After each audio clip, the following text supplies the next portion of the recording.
नाशिक जिल्ह्याला सलग चौथ्या दिवशी पावसानं झोडपून काढलंय। मालेगाव, बागलाण या परिसरामध्ये जोरदार पाऊस झालेला आहे। वादळी वाऱ्यासह पाऊस पडतोय। पावसामुळे पिकांचं नुकसान झालंय, शेतकरी संकटात आलाय। शेतकऱ्यांनी काढून ठेवलेला मका भिजण्याची शक्यता आहे।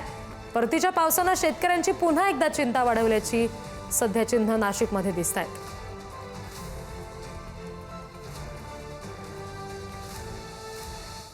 तर नाशिकमध्ये पुन्हा एकदा पावसानं हाहाकार माजवलाय। हजारो हेक्टरवरच्या पिकाचं नुकसान झालंय। 2 ते 3 दिवसांमध्ये पाऊस झाला, पण 48,000 हेक्टरवरची पिकं अक्षरशः शेतातच आडवी झाली आहेत। अवकाळीचा जिल्ह्यातल्या जवळपास 901 गावांना तडाखा बसलाय। 1,08,531 शेतकरी आतापर्यंत या पावसानं बाधित झालेत। मका, कांदा, द्राक्ष, भात या सगळ्या पिकाचं अतोनात नुकसान झालंय।